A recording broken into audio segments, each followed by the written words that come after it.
नमस्कार, मैं doctor Avadhendra Pratap Singh, Kalicharan PG college, Chowk Lucknow में सहायक आचार्य के पद पर कार्यरत हूँ।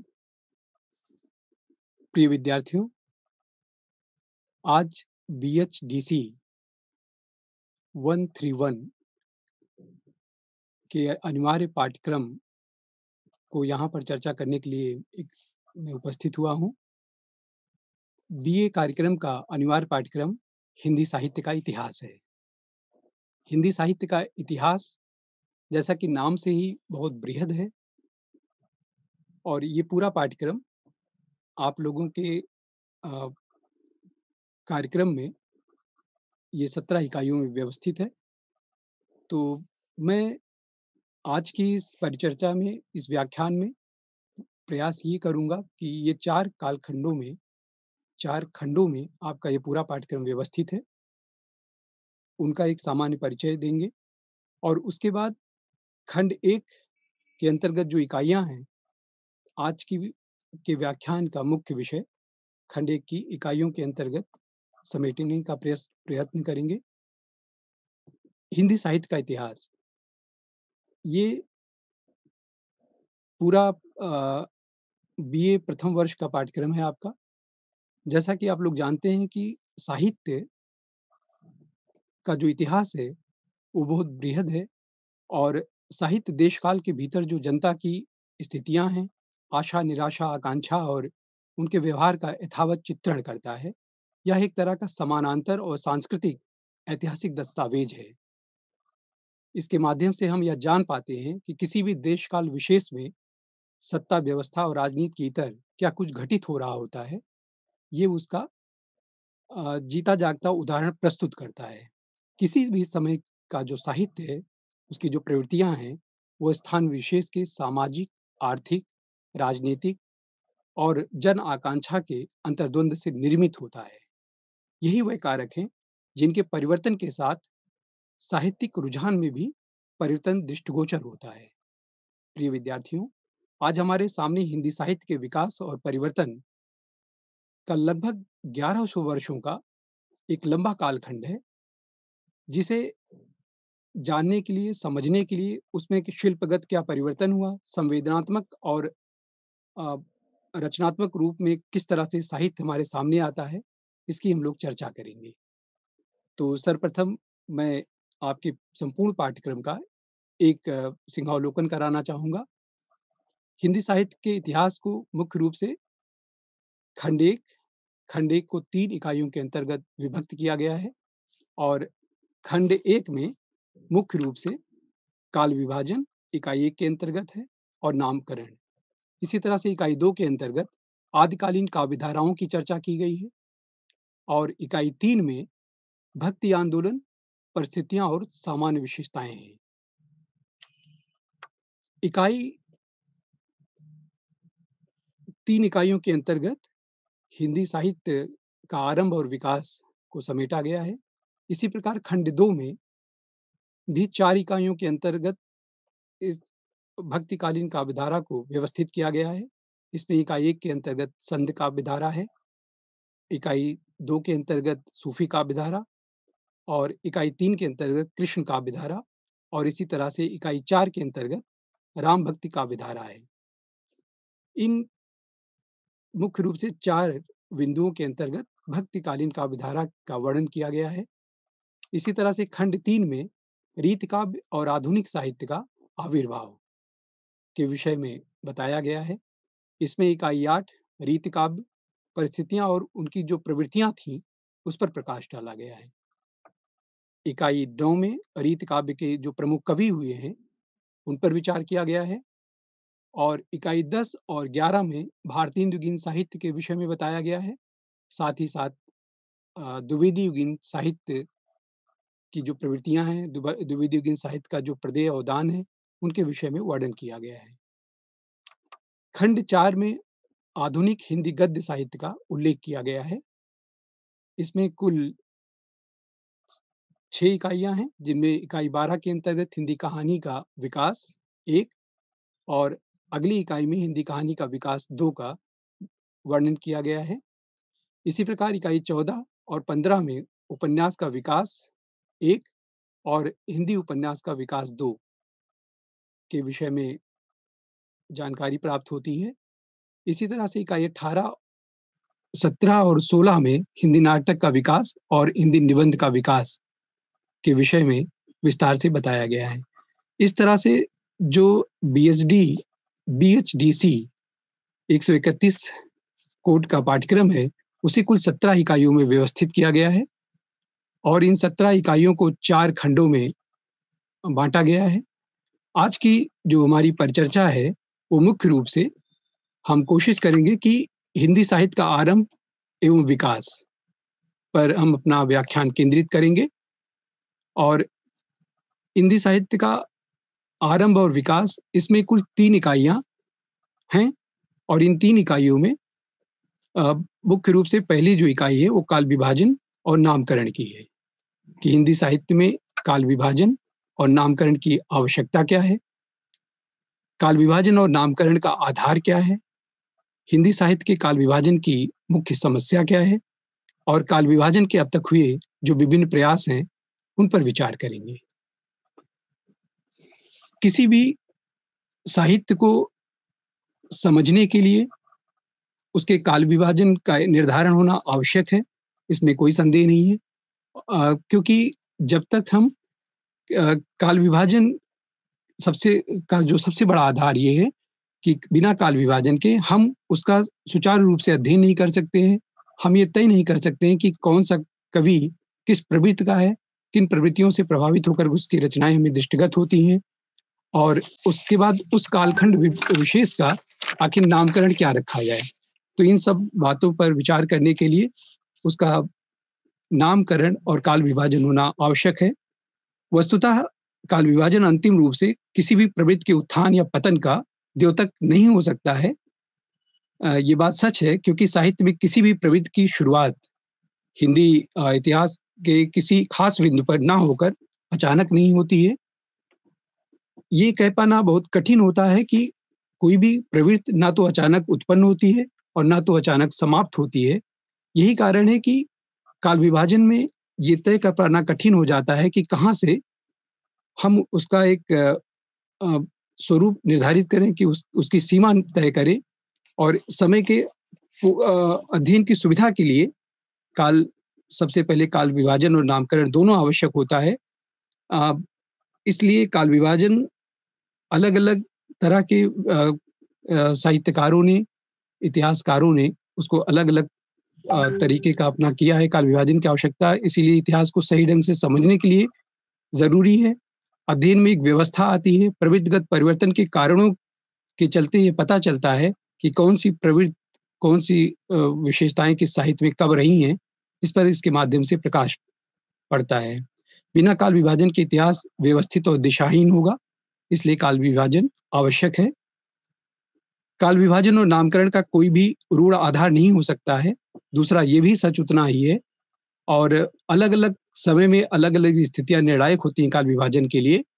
तो काल विभाजन के निर्धारण के लिए इसलिए काल विभाजन हर हाल में अ, उसका एक स्वरूप तभी तय हो पाता है जब उसका नामकरण और उसका काल विभाजन होता है। इसी तरह से हम लोग देखते हैं कि काल विभाजन का आधार क्या रखा जाए? काल विभाजन के आधार के रूप में कुछ साहित्यकार जैसे ऐतिहासिक काल विभाजन भी हो सकता है, जैसे आदिकाल हुआ, मध्यकाल हुआ और आधुनिक काल हुआ। तो ये ऐतिहासिक आधार पर इनका काल विभाजन किया है। इसी तरह से साहित्य में व्यक्ति विशेष के आधार पर भी कभी-कभी काल का निर्धारण या उसका नामकरण होता है।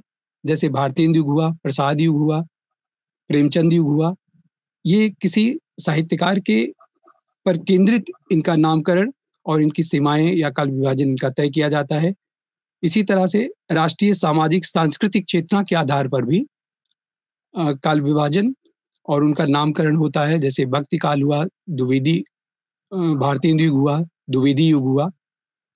तो इसी तरह से भक्ति काल और नवजागरण काल हुआ। साहित्यिक प्रवृत्ति के आधार पर भी रीतिकाल, छायावाद, प्रगतिवाद, प्रयोगवाद, नई कविता इत्यादि ये प्रवृत्तिगत आधार पर इनका निर्धारण किया जाता है। किंतु हिंदी साहित्य के काल विभाजन की जो समस्या है, वो ये है कि बहुत सारे साहित्यकार ये तय नहीं कर पाते हैं कि एक मत नहीं हो पाते हैं। जिस तरह से उदाहरण के तौर पर हम लोग बात करें कि डॉक्टर गियर्शन हिंदी साहित्य का प्रारंभ जो मानते हैं, उसी तरह आचार्य रामचंद्र शुक्ल का जो मानना है हिंदी साहित्य के इतिहास के तिथि को लेकर के, वो भिन्नता है। कई साहित्यकारों को एकरूपता उनके काल विभाजन और नामकरण दोनों में नहीं मिलता है। कुछ लोग उस तिथि को बहुत पहले ले जाते हैं, कुछ लोग बहुत बाद में ले जाते हैं। इस तरह हम लोग देखते हैं कि हिंदी साहित्य के की जो काल विभाजन और नामकरण की सबसे बड़ी समस्या यही है कि उनमें मतैक नहीं है।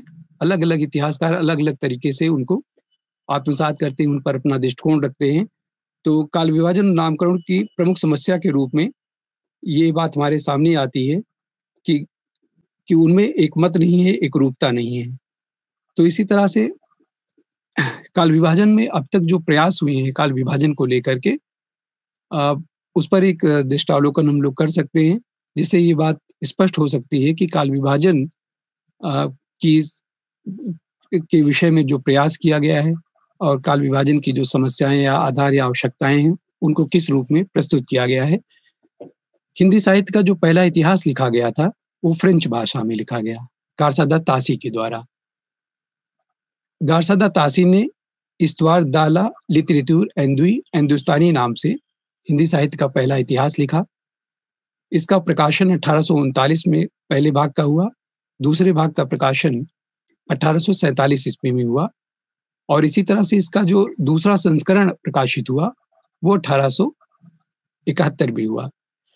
हम इस इसमें करीब 738 कवियों को गारसादा तासी ने सम्मिलित किया था और इन इन कवियों में हिंदी के केवल 72 कवि ऐसे थे जो हिंदी के थे, शेष सभी उर्दू के कवि थे। इसमें काल विभाजन का कोई प्रयास नहीं किया गया। इसमें उन्होंने कोई प्रयास नहीं किया, किंतु इस हिंदी साहित्य के इतिहास का जो सबसे बड़ा अवदान है कि सर्वप्रथम हिंदी साहित्य का इतिहास लिखा।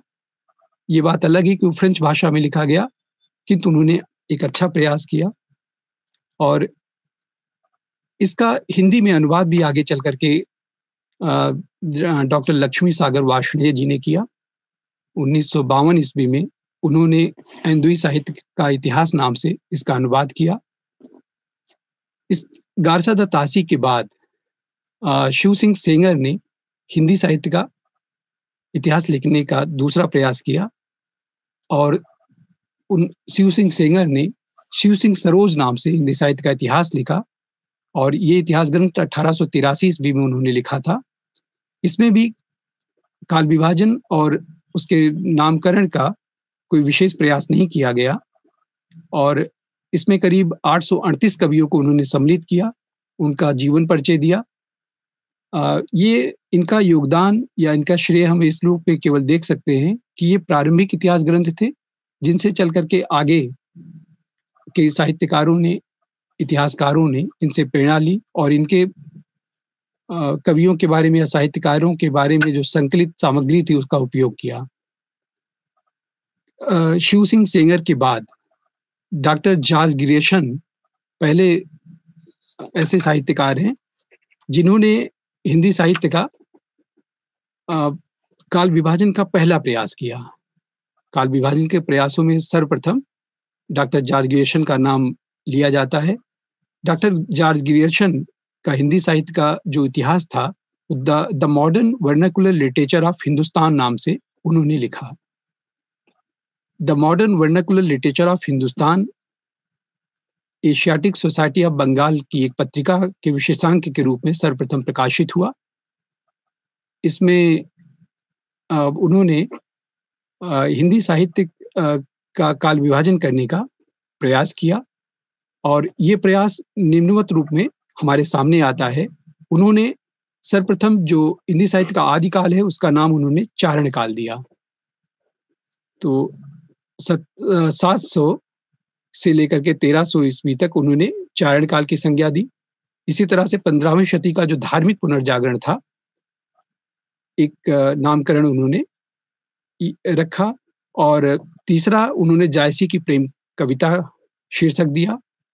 चौथा नामकरण उन्होंने ब्रज का कृष्ण संप्रदाय, पाँचवाँ मुगल दरबार, इसी क्रम में तुलसीदास, रीत काव्य, तुलसीदास के अन्य परिवर्ती कवि और नवें शीर्षक के रूप में उन्होंने 18वीं शताब्दी एक अलग से शीर्षक दिया।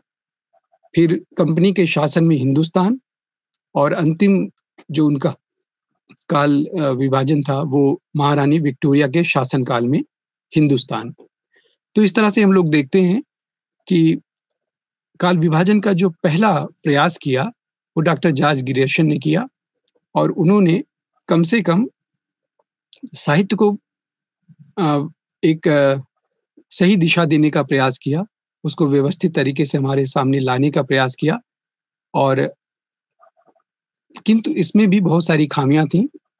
इनका जो सबसे बड़ा श्रेय है, वो हम इसे मान सकते हैं कि ये उन्होंने काल विभाजन का पहला प्रयास किया, किंतु ये वैज्ञानिक तरीका हमारे वैज्ञानिक और सुव्यवस्थित इतिहास ग्रंथ के रूप में हमारे सामने नहीं आ पाता है। इसकी जो सबसे बड़ी खामी है इनके इतिहास ग्रंथ में, वो मुख्य रूप से कि इसमें उन्होंने प्रवृत्तिगत काल विभाजन किया। उन्होंने और कालों के नामकरण में डॉक्टर ग्रियर्सन की एकरूपता नहीं मिलती है, जो इसमें असंगति होने का सबसे बड़ा प्रमाण है और कवियों एवं लेखकों का जो कालक्रम है, वो कालक्रमानुसार वर्गीकरण उन्होंने किया है और उनकी मूल प्रवृत्तियों को बहुत हद तक वो स्पष्ट नहीं कर पाए हैं कि किस कवि की कौन-सी मूल प्रवृत्ति थी, किस कवि ने किस रूप में साहित्य की सर्जना की, इसे वो स्पष्ट करने में बहुत सफल नहीं रहे हैं। इसी तरह से विभिन्न युगों की जो काव्य प्रवृत्तियाँ थीं, उनकी व्याख्या वो ज़रूर करते हैं, लेकिन वो उतनी स्पष्टता और सार्थकता के साथ नहीं करने में सफल हो पाते हैं। इसी तरह से सांस्कृतिक परिस्थितियों और प्रेरणा स्रोत का उद्घाटन उनके इस काल विभाजन में दिखाई देता है। आरंभिक कार्य को सर्वप्रथम ग्रियर्सन ने ही चारण काल कहा। ये उनका एक बहुत बड़ा योगदान है। हिंदी साहित्य के काल विभाजन के अंतर्गत उन्होंने ये बात रखी और इसी तरह से चारण काल के अंतर्गत उन्होंने 9 कवियों का उल्लेख किया है हिंदी साहित्य में, जिनमें केदार हैं, कुमारपाल, पुष्य कवि, खुमार सिंह, अन्यदास, चंद, जागनिक, जोधराज और शारंगधर। इन 9 कवियों का उन्होंने चारण काल के अंतर्गत चारण काल के कवियों के रूप में उल्लेख किया है। तो कुल मिलाकर के डॉक्टर जॉर्ज ग्रियर्सन ने the modern vernacular literature of Hindustan के माध्यम से हिंदी साहित्य में पहला प्रयास किया और उन्होंने भक्ति काल को अपने इस इतिहास ग्रंथ में स्वर्ण युग की संज्ञा दी। ये भी उनका एक बहुत बड़ा योगदान है। सर्वप्रथम उन्होंने भक्तिकालीन साहित्य की जो गुणवत्ता थी उसको पहचाना। तो इस तरह से डॉक्टर जॉर्ज ग्रियर्सन का एक बहुत बड़ा योगदान इस रूप में हमारे सामने आता है। इसी तरह से हम लोग डॉक्टर जॉर्ज ग्रियर्सन के बाद अगर इतिहास के लेखन के माध्यम से काल विभाजन और काल के नामकरण की बात करें तो मिश्र बंधुओं का नाम आता है। मिश्र बंधुओं से प्रिय विद्यार्थियों आशय है गणेश बिहारी मिश्र, शुकदेव बिहारी मिश्र और श्याम बिहारी मिश्र, ये तीनों सगे भाई थे और इन मिश्र बंधुओं ने संयुक्त रूप से मिश्रबंध विनोद नामक इतिहास ग्रंथ लिखा था। मिश्रबंध विनोद कुल 4 भागों में प्रकाशित है। इसका जो प्रथम 3 भाग था वो 1913 में प्रकाशित हुआ था और अंतिम जो एक भाग था वो 34 में प्रकाशित हुआ था। मिश्रबंध विनोद ने अपना काल विभाजन इस रूप में किया है उन्होंने जो चारण काल था ग्रियर्सन का, उसे प्रारंभिक काल की संज्ञा दी और प्रारंभिक काल उसे कहते हुए उन्होंने उसको भी 2 उपशीर्षकों के अंतर्गत बाँटा। पहले उन्होंने पूर्व प्रारंभिक काल कहा, जो संवत 700 से 1343 ईस्वी तक के अंतर्गत रखा और दूसरा उन्होंने उत्तर आरंभिक काल कहा, जिसे 1344 से 1444 तक का समय निर्धारित किया। इसी तरह से दूसरा काल विभाजन उन्होंने माध्यमिक काल के रूप में किया। माध्यमिक काल और इस माध्यमिक काल को भी उन्होंने 2 उप शीर्षकों के अंतर्गत व्यवस्थित किया, पूर्व प्रारंभिक काल और माध्यमिक काल। पूर्व प्रारंभिक काल के अंतर्गत उन्होंने उसकी समय सीमा 1445 से 1560 तक संवत तक निर्धारित की और प्रौढ़ माध्यमिक काल को उन्होंने 1561 संवत से 1660 विक्रम संवत तक रखा। तीसरा काल विभाजन उनका था अलंकृत काल और इसको भी उन्होंने विश्व बंधुओं ने पूर्व अलंकृत काल कहा और उत्तर अलंकृत काल कहा। पूर्व अलंकृत काल 1681 से लेकर के 1700 संवत तक उन्होंने पूर्व अलंकृत काल माना और उत्तर अलंकृत काल को उन्होंने 1791 से 1889 तक रखा। इसी तरह उनका जो चौथा काल विभाजन था वो परिवर्तन काल के रूप में किया।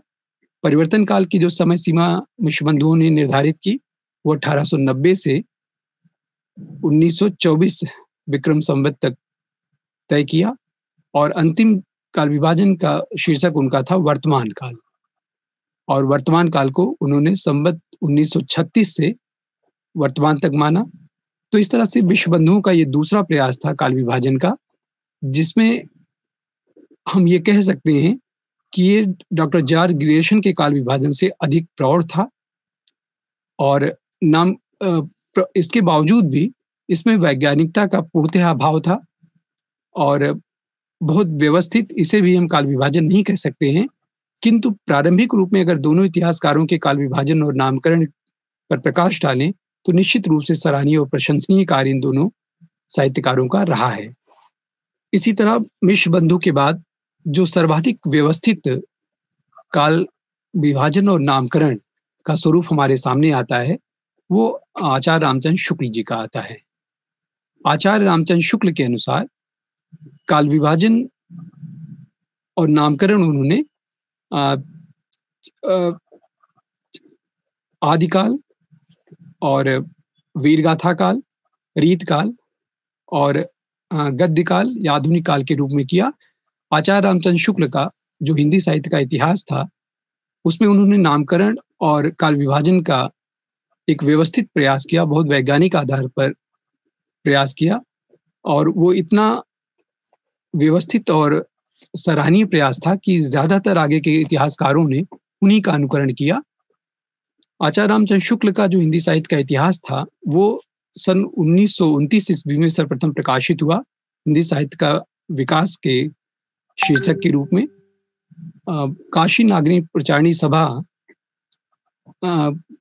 में हिंदी शब्द सागर प्रकाशित हो रहा था, उसकी भूमिका के रूप में उन्होंने जो हिंदी साहित्य का इतिहास लिखा था वही आगे चल करके परिवर्धित और परिष्कृत कर करके उन्होंने प्रकाशित किया। तो सन 1929 में हिंदी शब्द सागर की भूमिका के रूप में उनका ये जो हिंदी साहित्य का इतिहास था उसमें उन्होंने नामकरण और काल विभाजन दोनों का बहुत ही व्यवस्थित और उम्दा प्रयास किया और जिसे चल करके आगे के सारे साहित्यकारों ने माना।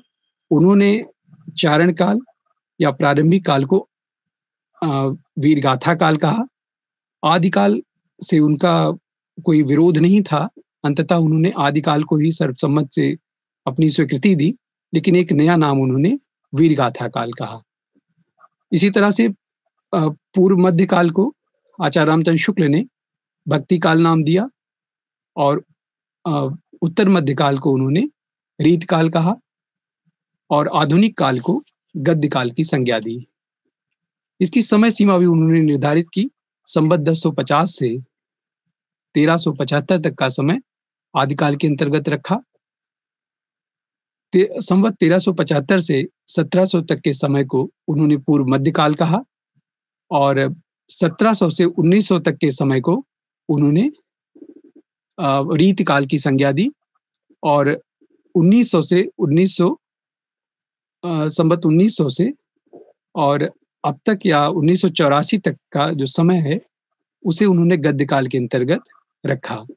आचार्य रामचंद्र शुक्ल जी का यह काल विभाजन सबसे सुदृढ़, स्थायी वैज्ञानिक और आगे के इतिहासकारों के लिए इतिहास लिखने का एक बहुत बड़ा आधार बना और उनका ये जो नामकरण था और जो काल निर्धारण था, इसको उन्होंने 12 ग्रंथों के आधार पर, जो उस समय उन्हें उपलब्ध हो पाया था, उसके आधार पर इसका नामकरण उन्होंने किया।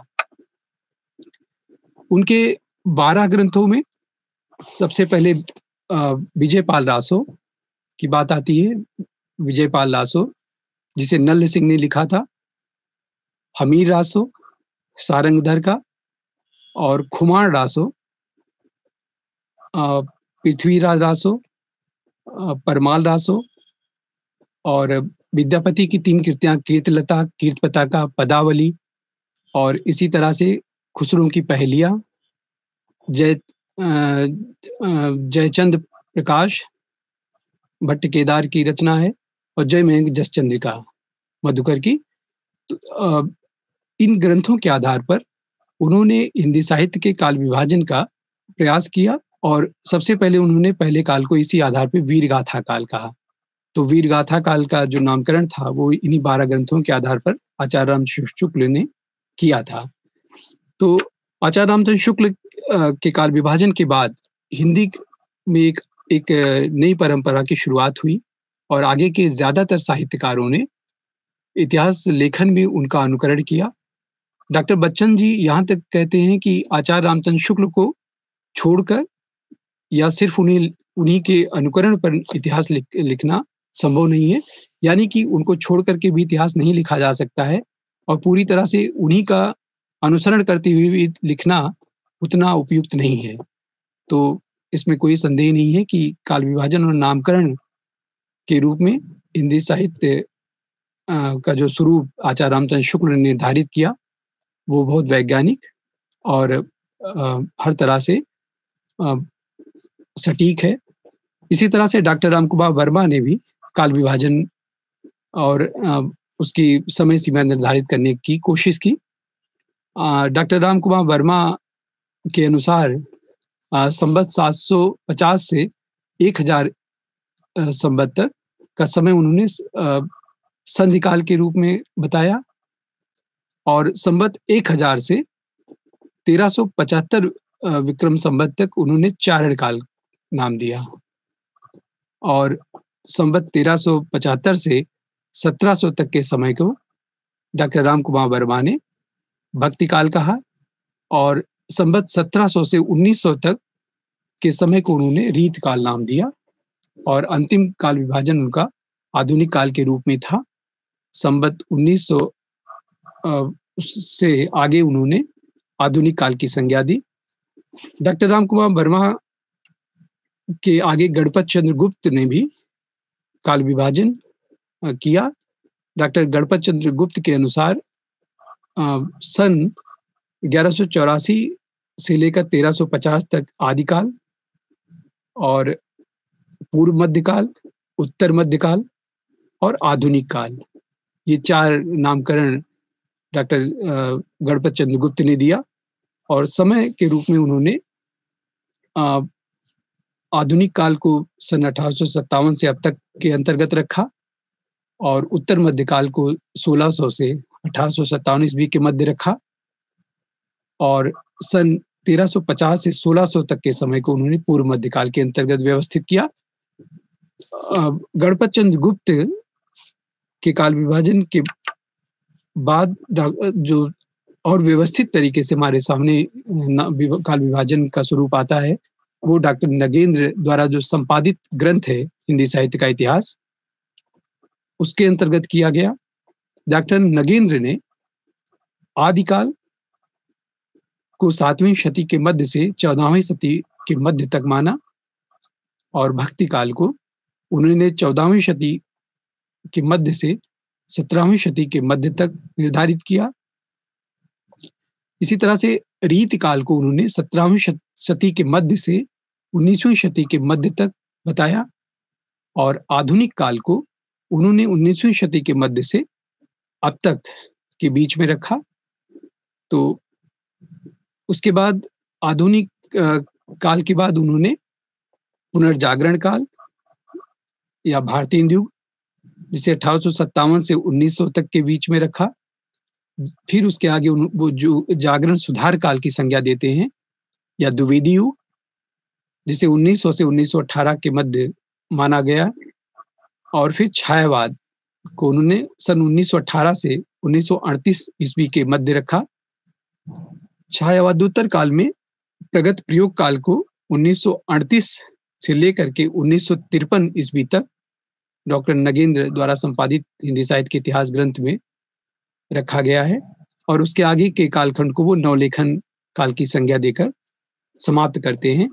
तो इस तरह से डॉक्टर नगेंद्र द्वारा संपादित हिंदी साहित्य के इतिहास ग्रंथ में काल विभाजन का जो स्वरूप निकल कर सामने आता है, उसमें कहीं न कहीं जो पूर्ववर्ती इतिहासकार हैं, उनके आधार पर बहुत कुछ उनसे सीखते हुए, उनका अनुसरण करते हुए, इन्होंने हिंदी साहित्य के इतिहास में काल विभाजन और नामकरण की व्यवस्था देने का प्रयास किया। इसी तरह से डॉक्टर बच्चन सिंह ने भी काल विभाजन अपने हिंदी साहित्य के दूसरे इतिहास में किया है। उनका इतिहास ग्रंथ है हिंदी साहित्य का दूसरा इतिहास। उसमें उन्होंने काल विभाजन का जो पहला काल विभाजन किया, वो अपभ्रंश काल के रूप में किया, फिर भक्ति काल के रूप में, रीत काल और आधुनिक काल के रूप में किया। भक्ति काल को उन्होंने सन 1400 से 1650 ईस्वी तक माना है, और रीत काल को 1650 ईस्वी से 1857 ईस्वी तक माना है। इसी तरह से आधुनिक काल को उन्होंने सन 1857 ईस्वी से लेकर के अब तक के समय को इसके अंतर्गत रखा है, डॉक्टर बच्चन सिंह के द्वारा। तो इस तरह से जो काल विभाजन का प्रकारांतर से एक जो प्रयास हमारे सामने आता है, उसमें हम देखते हैं कि इन सारे इतिहास ग्रंथों में आचार्य रामचंद्र शुक्ल के बाद जो इतिहास ग्रंथ लिखे गए, कहीं न कहीं उनसे प्रेरित होकर के और उनके इतिहास ग्रंथ को ध्यान में रख करके अन्य इतिहासकारों ने रखा। तो ये तो हिंदी साहित्य के इतिहास के काल विभाजन का स्वरूप था। और इसी तरह से आदिकाल के जो नामकरण को लेकर के, या हिंदी साहित्य के चारों कालखंडों में किस कालखंड का क्या नाम रखना उपयुक्त होगा, इस पर अन्य साहित्यकारों ने विचार किया है। हम देखते हैं कि सबसे ज़्यादा जो विवादित कालखंड रहा है, या सबसे ज़्यादा जिस काल खंड के नामकरण को लेकर के साहित्यकारों के मध्य अत्यधिक भेद रहा है, वो आदिकाल है। आदिकाल चूँकि हिंदी साहित्य का प्रारंभिक काल था, और हिंदी साहित्य के 1100 वर्षों के इस विशाल समय को एक जगह समेटना और फिर उसको व्यवस्थित करके अलग-अलग काल विभाजनों में या नामकरणों में रखना एक चुनौती भरा कार्य था। इस संदर्भ में आदिकाल के नामकरण को लेकर के विद्वानों के बीच में बहुत मतभेद रहा है। सबसे पहले आदिकाल की ही अगर बात करें, तो आदिकाल को डॉक्टर जॉर्ज ग्रेशन ने अपनी हिंदी साहित्य का जो उन्होंने the modern vernacular literature of Hindustan इतिहास ग्रंथ लिखा था, उसमें उन्होंने चारण काल कहा था। इसी तरह से महावीर प्रसाद द्विवेदी ने आदिकाल को बीज वपन काल की संज्ञा देना उपयुक्त समझा।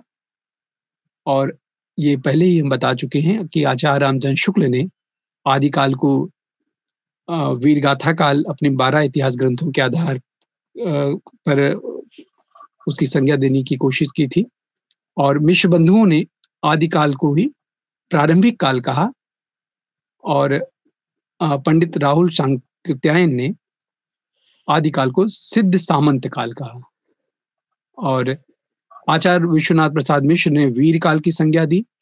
डॉक्टर राम कुमार वर्मा ने संधि एवं चारण काल आदिकाल को कहा। आचार्य हजारी प्रसाद द्विवेदी आदिकाल को आदिकाल कहने का सर्वप्रथम श्रेय उनको ही जाता है। आचार्य हजारी प्रसाद द्विवेदी ने हिंदी साहित्य की भूमिका, हिंदी साहित्य का उद्भव और विकास, और हिंदी साहित्य का आदिकाल, ये 3 महत्वपूर्ण इतिहास ग्रंथ उन्होंने लिखे थे। और उनमें भी हिंदी साहित्य का उद्भव और विकास में सर्वप्रथम उन्होंने इस बात पर बल दिया कि हिंदी साहित्य का जो सबसे प्रारंभिक काल है, उसे आदिकाल नाम देना सबसे उपयुक्त है। आगे चल कर के आचार्य रामचंद्र शुक्ल ने स्वयं भी वीरगाथा काल देने के बावजूद भी उन्होंने आदिकाल को स्वीकार किया और आदिकाल को ही सबसे उपयुक्त नामकरण के रूप में माना। तो आचार्य रामचंद्र शुक्ल जी का अ हिंदी साहित्य के प्रारंभिक काल को आदिकाल की संज्ञा दी गई और ये सबसे उपयुक्त नाम है। इसी तरह से सुमन राजे ने आधार काल कहा और डॉक्टर धीरेन्द्र वर्मा ने अपभ्रंश काल की संज्ञा दी। तो इस तरह से आदिकाल को लेकर के विद्वानों के मध्य में काफ़ी मतभेद रहे हैं और जैसा कि प्रारंभ में हम लोगों ने चर्चा की कि ये नामकरण को लेकर के आखिर समस्याएँ क्यों आ रही हैं कि एक ही कालखंड के विशेष अवधि को एक नाम कैसे दिया जाए? तो नामकरण को लेकर के जो शुक्ल जी ने जो मार्गदर्शन किया है या जिसका उन्होंने अनुकरण किया है, वो ये है कि उस समय विशेष में जो भी साहित्य अ, उपलब्ध है, किस रूप में उपलब्ध है, उसमें किस तरह की विचारधारा, किस तरह का चिंतन, किस तरह की गुणवत्ता उस साहित्य में, किस तरह की चेतना सक्रिय रही है। कुल मिलाकर के साहित्य में उपलब्ध जो प्रवृत्तियाँ हैं, उन्हीं के आधार पर नामकरण सबसे उपयुक्त माना जाना चाहिए। लेकिन आदिकाल का जो समय था, वो कहीं न कहीं हम लोग देखते हैं कि हिंदी खड़ी बोली, जिसमें संपूर्ण हिंदी साहित्य के इतिहास को हम लोग पढ़ते हैं, वो अचानक से तो कहीं उदित नहीं होता है, उसकी जड़ें बहुत पीछे तक जाती हैं। संस्कृत साहित्य के बाद, वैदिक संस्कृत और लौकिक संस्कृत के बाद अ, 500 ईसा पूर्व से अ, पाली भाषा पहली ईस्वी तक हमारे यहाँ काफ़ी चलन में रहती है और पाली के बाद फिर प्राकृत भाषा आ जाती है। करीब पहली ईस्वी से लेकर के 500 ईस्वी तक प्राकृत का प्रादुर्भाव प्रभुत्व रहता है। बहुत कुछ जो आदिकालीन साहित्य है वो हमें पाली भाषा में भी उपलब्ध है, प्राकृत में भी और अपभ्रंश भाषा में भी। यहाँ तक कि आचार्य रामचंद्र शुक्ल पाली भाषा कि उन्होंने सिद्ध साहित्य, नाथ साहित्य और जैन साहित्य इसको तो वो साहित्य की श्रेणी में भी नहीं रखते हैं। इस पर भी एक विवाद अन्य इतिहासकार इस बात को लेकर के करते हैं। तो हिंदी हिंदी का साहित्य या हिंदी किसे माना जाए, किसे ना माना जाए, इस पर भी लगातार बहुत मतभेद रहे हैं साहित्यकारों के मध्य में। तो यही कारण है कि इतने सारे नाम आदिकाल के संदर्भ में हमारे सामने आते हैं और बहुत सारे इतिहासकार अ, अपने-अपने तरीके से नए-नए नामकरण दे देते हैं। हालाँकि इन नामकरणों के पीछे कहीं न कहीं उस समय का जो उपलब्ध साहित्य था अ, ये उसके लिए ज़िम्मेदार है। जैसा कि डॉक्टर जॉर्ज गिरिश्म ने जो चारण काल कहा, वो यूँ ही तो नहीं कह दिया। कहीं न कहीं जो उस समय जो प्रशस्त साहित्य लिखा जा रहा था, कोई न कोई कवि किसी न किसी राजा के रजवाड़े के राजदरबार में रह कर के काव्य लेखन करता था। तो वो निश्चित रूप से जब जिसके अधीन रहेगा जिससे उसका जीवन यापन होगा जिसके माध्यम से, तो उसकी अतिरेक करके वो प्रशंसा करेगा, जो नहीं भी सही होगा, उसे सही बनाकर प्रस्तुत करने का प्रयास करेगा। तो आदिकाल में इसीलिए चारण साहित्य हमें जो उपलब्ध होता है या उसका नाम जो मिलता है, वो इसका एक बहुत बड़ा कारण है। सिद्ध सामंत का राहुल संकृत्यायन ने कहा, तो वो जो उस समय का साहित्य था, वो इसी रूप में उपलब्ध होता है और कहीं न कहीं साहित्य में इसका स्वरूप हमें दिखाई देता है। लेकिन वहीं पर जैन हुए, नाथ हुए, सिद्ध हुए, ये स्वतंत्र रूप से काव्य रचनाएँ करते थे, किसी रजवाड़े में, किसी राजा-महाराजा के दरबार में नहीं रहते थे। स्वतंत्र रूप से लिखते थे, तो उनका समाज के बारे में जो विरूपताएँ थी, समाज की जो समस्याएँ थी या आम जनमानस जिस संवेदना, वेदना से गुज़रता था, उसे चित्रित किया स्वतंत्र रूप से। कहीं न कहीं इनका झुकाव आध्यात्मिकता की तरफ अधिक था, तो उनके काव्य में भी वो चीज़ें आम जन को लेते हुए भी आ ही जाती थी। तो इस तरह से आदिकाल के नामकरण संबंधी जो विभिन्न विचार हैं, वो कई हैं, लेकिन सर्वसम्मत से आदिकाल को मान लिया गया है। तो हम लोग आदिकाल अ, नामकरण को मान के चलते हैं कि हिंदी साहित्य के जो प्रारंभिक काल का नामकरण है, वो आदिकाल सबसे उपयुक्त है। इसी तरह से भक्ति काल के नामकरण को लेकर के विद्वानों के मध्य कोई मतभेद नहीं रहा है। भक्ति काल सब लगभग एक मत से सबने स्वीकार किया कि चूँकि उस समय का जो साहित्य था, वो इतना वैविध्य लिए नहीं था। उसमें ज़्यादातर रचनाकार कहीं न कहीं परमात्मा अ को पाना या परमात्मा को अपना जीवन समर्पित करके वो रचनाकार करते थे और इस भक्ति काल में चूँकि केवल भक्ति नहीं था बल्कि एक जन आंदोलन था कि आम जनमानस की जो समस्याएँ थीं, आम जनमानस की जो तमाम तरह की तकलीफ़ें थीं, उनको उन्होंने अपने काव्य का विषय बनाया और इस तरह से भक्ति काल के नामकरण को लेकर के सब में लगभग एकरूपता मिलती है। लेकिन रीत काल फिर ऐसा कालखंड है, जिसको लेकर के अलग-अलग विद्वानों ने अपने-अपने तरीके से इसका भी नामकरण करने का प्रयास किया। जिनमें हम लोग देखते हैं कि जॉर्ज ग्रेशम ने रीत काव्य को रीत काव्य नाम दिया, रीत काल को और आचार्य रामचंद्र शुक्ल ने रीत काल की ही संज्ञा दी है रीत काल को। इसी तरह से आचार्य विश्वनाथ प्रसाद मिश्र जी ने आदि काल को श्रृंगार काल कहा और मिश्र बंधुओं ने अलंकृत काल की संज्ञा दी। शंकर शुक्ल ने कला काल कहा। तो रीत काल के नामकरण को लेकर के भी मतैक्य हैं। अलग-अलग साहित्यकारों ने उसको अलग-अलग संज्ञा दी, लेकिन सर्वसम्मत से रीत काल सबके लिए उपयुक्त है और चूँकि रीतकालीन जो साहित्य है, कहीं न कहीं एक रीत, एक परंपरा में आबद्ध होकर के रीतबद्ध रचनाओं के चलन को ध्यान में रख कर के वो कभी चलता रहा है तो रीत काल का नाम उपयुक्त हर दृष्टि से रहा है। इसी तरह से आधुनिक काल के जो विभिन्न कालखंड हैं, उनके नामकरण को भी उनका भी नामकरण किया गया, लेकिन उनके नामों को लेकर के कोई विभिन्न मत नहीं आए और जिनमें हम लोग देखते हैं कि हिंदी आधुनिक कालखंड का जो पहला नामकरण है, वो भारतेंदु युग है। भारतेंदु युग, इसे अधिक से अधिक पुनर्जागरण काल की भी संज्ञा दी जाती है। भारतेंदु युग का समय भारतेंदु युग का जन्म चूँकि 1850 में हुआ था, तो कुछ साहित्यकार 1850 से 1900 तक के समय को भारतेंदु युग के रूप में मानते हैं और कुछ 1857 से 1900 तक के समय को भारतेंदु युग की संज्ञा देते हैं। तो इस तरह से भारतेंदु युग और भारतेंदु युग के बाद द्विवेदी युग, जिसे जागरण सुधार काल भी कहते हैं और द्विवेदी युग की जो समय सीमा है, वो सन 1900 से 1918 ईस्वी तक द्विवेदी युग रहा है, जिसमें 1903 में सरस्वती पत्रिका के माध्यम से जिस तरह से महावीर प्रसाद द्विवेदी जी ने साहित्य को एक नई दिशा दी, साहित्यकारों को, रचनाकारों को, कवियों को स्वयं उनकी रचनाओं का परिष्करण करके और साहित्य को काफ़ी उन्नतशील बनाया। उनके इस योगदान को देखते हुए ही दूसरे कालखंड आधुनिक काल के द्विवेदी युग उन्हीं के नाम पर पड़ा और भारतीय युग भी भारतेंदु जी के नाम से पड़ा। इसके बाद छायावाद, झरना के प्रकाशन से ही छायावाद का प्रारंभ मान लिया जाता है। सन 1918 से लेकर 1936 तक के समय को हिंदी साहित्य में छायावाद की संज्ञा दी गई है। इसी तरह से 36 से लेकर के 43 तक का जो समय है, वो हिंदी साहित्य में प्रगतिवाद का नामकरण साहित्यकारों ने किया और 1943 से 1953 तक के समय को हम लोग प्रयोगवाद के रूप में जानते हैं। हिंदी साहित्य में प्रयोगवाद, जिसके प्रवर्तक अज्ञे को माना जाता है, तार सप्तक जो पहला प्रकाशित हुआ था 1943 में हुआ था और वहीं से प्रयोगवाद का प्रारंभ मान लिया जाता है।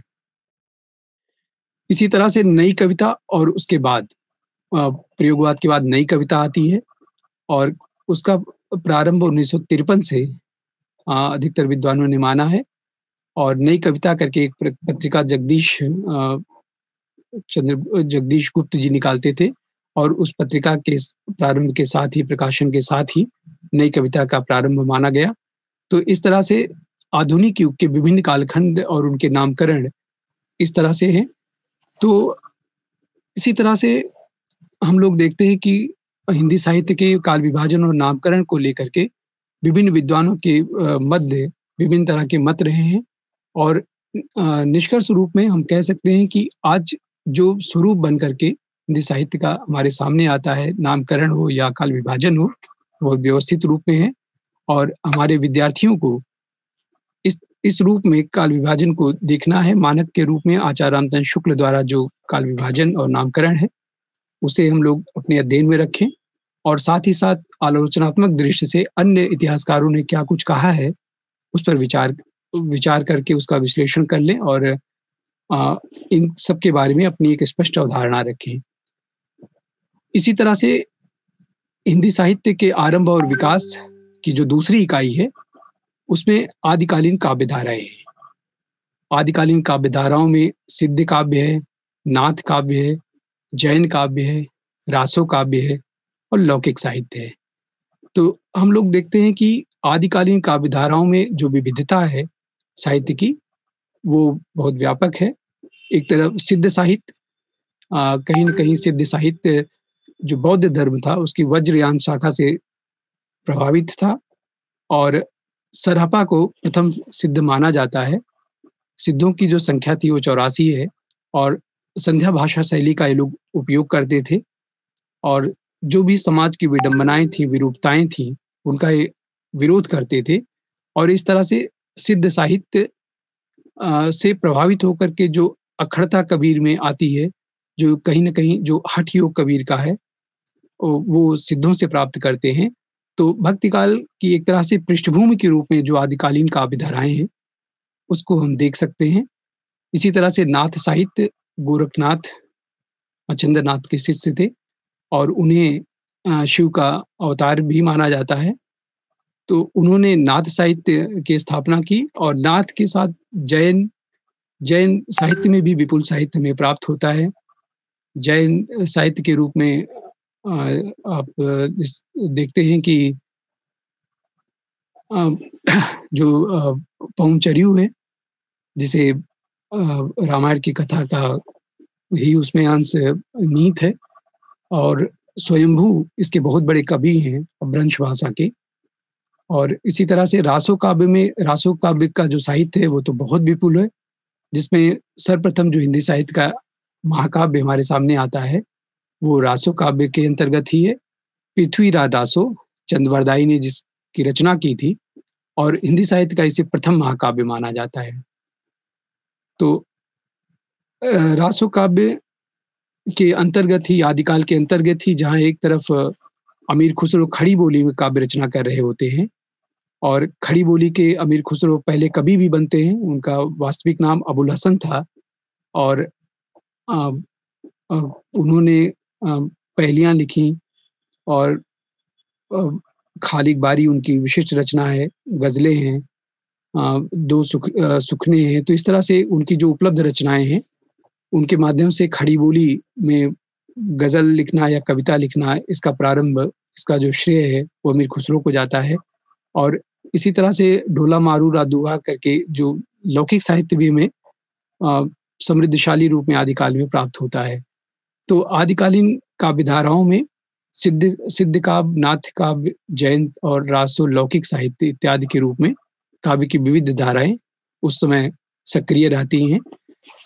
अ, इसी तरह से भक्ति आंदोलन तीसरी इकाई के रूप में परिस्थितियाँ और उनकी जो सामान्य विशेषताएँ हैं, इसमें भक्ति का उद्भव अ किस रूप में हुआ, उसका अर्थ या स्वरूप क्या है, भक्ति आंदोलन संबंधी जो विभिन्न परिस्थितियाँ थी हमारे यहाँ की, वो चाहे सामाजिक हों, राजनीतिक हों, आर्थिक हों, धार्मिक हों, सांस्कृतिक हों या साहित्यिक हों, अ, इन पर विचार इस इकाई के अंतर्गत किया गया है। भक्ति काव्य की जो प्रमुख विशेषताएँ रही हैं, उनमें ईश्वर के प्रति उत्कट प्रेम की भावना हमें दृष्टिगत होती है। जितने भी भक्तिकालीन कवि हैं, उनकी कविताओं में ईश्वर के प्रति अटूट आस्था है और ये आस्था उनकी हर रचना में दृष्टिगत होती है। सर्वप्रथम भक्ति हमारे यहाँ 14वीं शताब्दी तक उत्पन्न होती है। इसके पहले वो दक्षिण भारत में थी, जिसे उत्तर भारत में लाने का श्रेय रामानंद जी को जाता है और रामानंद रामानुजाचार्य के शिष्य थे, जिन्होंने समाज की विडंबनाओं का, समाज में जो कुप्रथाएँ थीं, समाज में जो ऊँच-नीच का भेदभाव था, उसका पुरजोर विरोध किया। कबीर उन्हीं के शिष्य रहे हैं। इसके अलावा गुरु महिमा का वर्णन, भक्तकालीन साहित्य की जो सर्वाधिक विशेषता है, वो गुरु महिमा का वर्णन है। गुरु गोविंद दोनों खड़े, काके लागूं पाँव। कबीरदास की कविताओं में, उनके दोहों में गुरु की महिमा का जिस तरह बखान किया गया है, वो बिल्कुल परमात्मा के समतुल्य अपने गुरु को स्थान देते हैं और उन्हीं का कहीं न कहीं अनुसरण करते हुए संत कवियों अ, अधिकतर संत कवियों ने गुरु की महिमा का वर्णन इस रूप में किया।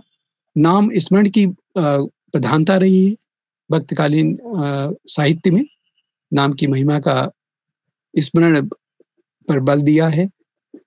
साथ ही साथ शास्त्र ज्ञान की जो अनावश्यकता थी, उसको बताने का प्रयास किया है कि केवल शास्त्र के ज्ञान से ही कोई विद्वान नहीं हो जाता है, कोई महान नहीं हो जाता है। तो इसलिए वो निरर्थक है अगर वो चीज़ें हमारे आचरण में नहीं है, हमारे व्यवहार में नहीं है, हमारी संवेदना और प्रवृत्तियों में नहीं है। इसी तरह से अहंकार का त्याग और लोक जीवन से जुड़ाव, ये भी भक्तकालीन काव्य की प्रमुख विशेषताओं में है। इस कालखंड के जो भी कवि हैं, वो लगभग इस बात का बराबर इस पर बल देते रहते हैं कि अहंकार का त्याग करना या जो अपनी अपनी जो लोक जीवन की चीज़ें हैं या आम जनमानस है, उससे जुड़ाव हमारा किस रूप में है, इस पर बल देते हैं। संपूर्ण जो भक्त साहित्य है, वो मुख्य रूप से निर्गुण काव्य और सगुण काव्य में विभक्त है।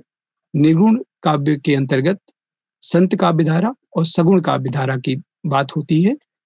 इसी तरह से निर्गुण काव्य में को भी संत काव्य और सूफी काव्य धारा में विभक्त करते हैं और सगुण काव्य को राम भक्ति धारा और कृष्ण भक्ति धारा में व्यवस्थित किया गया है। संत काव्य के जो प्रवर्तक कवि माने जाते हैं वो कबीरदास हैं। उसी तरह से सूफी काव्य धारा के मुल्ला दाऊद जो प्रथम सूफी कवि के रूप में हमारे सामने आते हैं। तो इस तरह से 2 प्रमुख प्रवृत्तियों में भी कहीं न कहीं उसमें निचले स्तर पर विभेद दिखाई देता है और इसी तरह से सगुण काव्य धारा में राम भक्ति शाखा और कृष्ण भक्ति शाखा। तो राम भक्ति शाखा के सबसे बड़े कवि तुलसीदास जी हैं और और उसके बाद कृष्ण काव्य धारा के प्रवर्तक कवि के रूप में सूरदास जी का नाम लिया जाता है। तो इस तरह से जो संपूर्ण भक्ति काल है, वो इन 2 प्रवृत्तियों में विभक्ति दिखाई देता है, निर्गुण और सगुण और उसके अंतर्गत आपका संत साहित्य और सूफी काव्य धारा और उधर कृष्ण और राम काव्य धारा समृद्ध रूप में हमारे सामने आता है। तो भक्ति ये संपूर्ण रूप से खंड 1 के अंतर्गत हम इन हिंदी साहित्य के इतिहास में इनका अध्ययन करते हैं, इन पर विचार करते हैं और कहीं न कहीं से ये जो भक्तिकालीन साहित्य है, उसका हिंदी साहित्य में बहुत बड़ा योगदान है। यही कारण है कि इसे हिंदी साहित्य का स्वर्ण युग कहा जाता है। तो भक्ति आंदोलन और उसकी जो परिस्थितियाँ हैं, उसकी जो विशेषताएँ हैं, वो इस रूप में हैं और आदिकाल और भक्तिकाल, तो इनका क्रमबद्ध रूप में हम लोग विकास और इनकी परिणति इस रूप में देखते हैं। तो साहित्य के तौर पर कालीन जो आंदोलन था, वो इसी रूप में आगे बढ़ा और उसमें कबीर की रचनाओं के रूप में काफ़ी कुछ हमारे सामने आता है और भक्तिकाल के जितने भी कवि रहे हैं, उन सबका विशेष रूप से ये योगदान रहा है। आचार्य रामचंद्र शुक्ल ने इसी नाते कहा था कि जो साहित्य है, वो कहीं न कहीं जनता की चित्तवृत्तियों के माध्यम से प्रकट होता है, वो हमारे सामने आता है और इस तरह से भक्तिकालीन जो साहित्य है, उसकी विभिन्न जो प्रवृत्तियाँ हैं, जो प्रकृति है, वो इस तरह से आता है। इसमें सूफी कवियों में कुतुबन हुए, मुल्ला दाऊद हुए, मंझन हुए, जायसी हुए। इनमें चंदायन महाकाव्य जो सूफी काव्य का प्रथम महाकाव्य माना जाता है और